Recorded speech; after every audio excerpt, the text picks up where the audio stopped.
오늘부터 우리가 가지고 있는 성경을 창세기부터 요한계시록까지 66권을 짧은 시간에 핵심적인 내용을 살펴보도록 하겠습니다.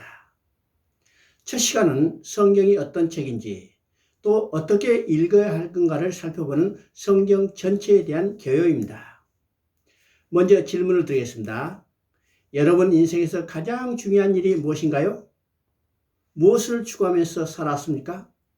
어떤 사람은 권세와 명예, 어떤 사람은 부귀 영화, 어떤 사람은 쾌락을 추구하면서 살아왔을 것이고, 이런 것들을 얻기 위해서 자신의 모든 삶을 올인하였을 것입니다.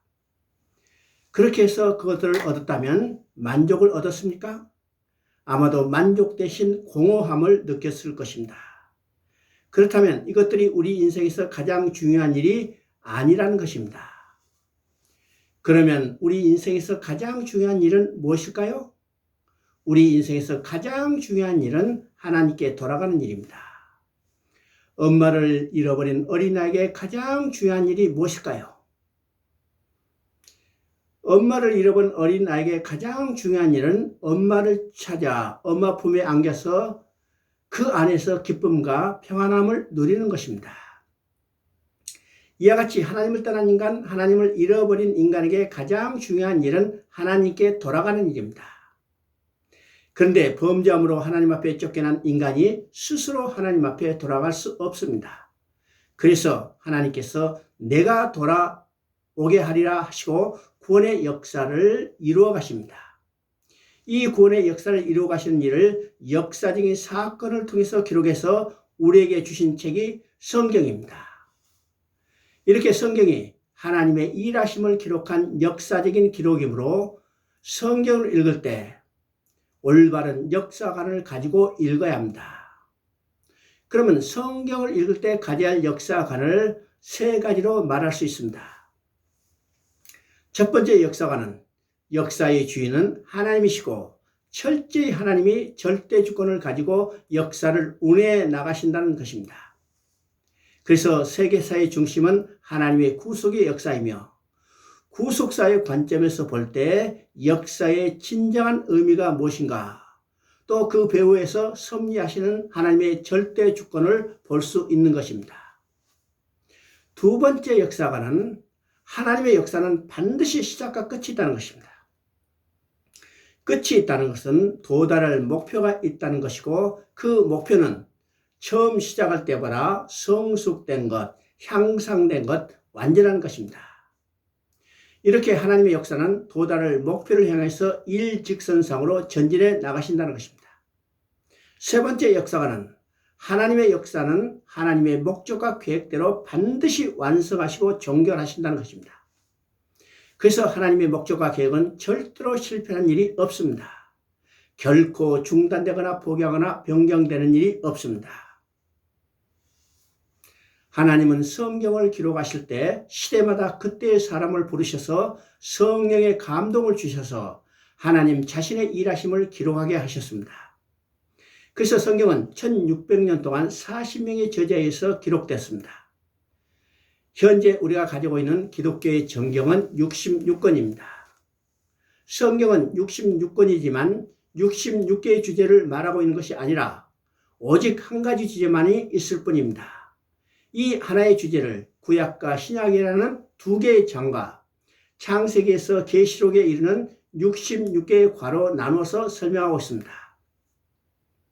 그러면 성경의 한 가지 주제가 무엇일까요? 에베소서 3장 9절에서 말합니다. 영원부터 만물을 창조하신 하나님 속에 감춰져 있던 비밀의 경륜이 어떠한 것임을 드러내게 하려는 것이라. 여기서 경륜은 어떤 일을 잘 계획하고 이걸 조직적으로 성취해가는 것을 말합니다.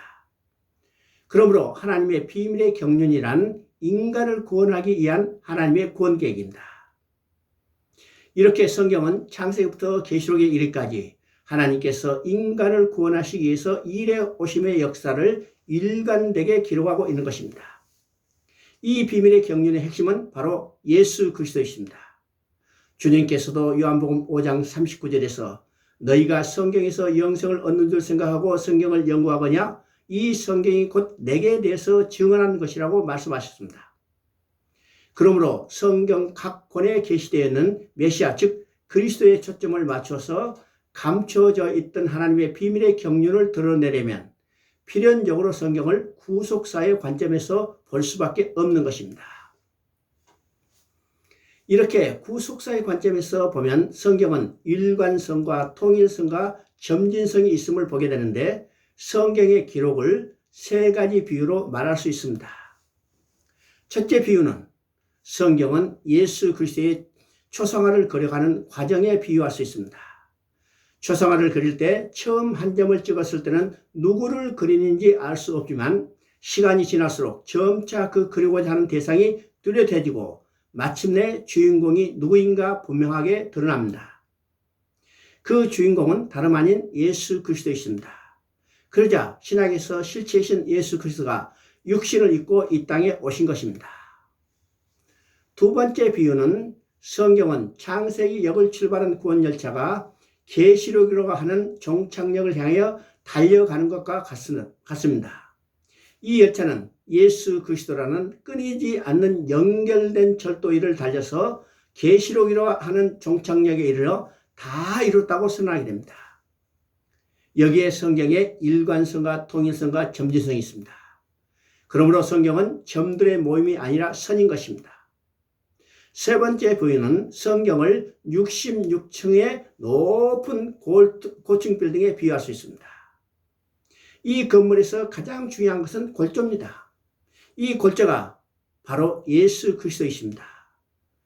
그래서 성도들에게 이 뼈들을 세워줘야 신앙이 흔들리지 않고 견고해질 수 있게 되는 것입니다. 사실 성경을 어떤 관점에서 보느냐 하는 것은 개인의 신앙을 결정하는 중요한 요소가 됩니다.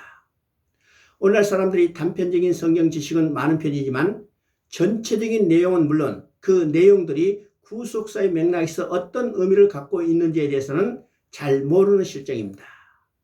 흔히 말하는 나무는 보고 숲은 보지 못한다는 말과 같은 것입니다. 또 성경을 개인의 적용에 중점을 둔 인간적인 관점에서 보려는 경향이 많습니다. 그러나 성경은 하나님의 일하심을 기록한 것입니다. 그래서 하나님의 일에 오심이 무엇인가, 하나님의 마음이 무엇인가를 아는 것이 중요합니다. 이 하나님의 일에 오심을 안다는 것은 곧 하나님과 하나님께서 나를 위하여 해주신 일이 무엇인가를 아는 것이고 다른 말로 말하면 하나님의 은혜와 사랑을 알게 되는 것입니다. 우리의 신앙은 어떤 것인가? 하나님의 은혜와 사랑이 우리를 끌고 가는 것입니다.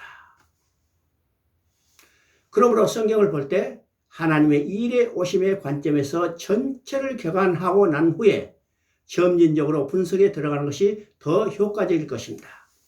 즉 성경 전체의 주제는 무엇인가? 구약 성경의 주제는 무엇이며 신약 성경의 주제는 무엇인가? 성경 전체의 주제에 입각한 창세기의 주제와 그 내용은 무엇이며 마태복음의 주제와 그 내용은 또 이런 식으로 출애굽기, 레위기, 민수기, 요한계시록까지 그 주제와 내용을 살펴보는 것입니다. 그리고 이 책들은 상호 어떻게 연관되어 있으며 하나님의 구원 계획은 어떻게 일관성 있게 추진되어 나와 있는가?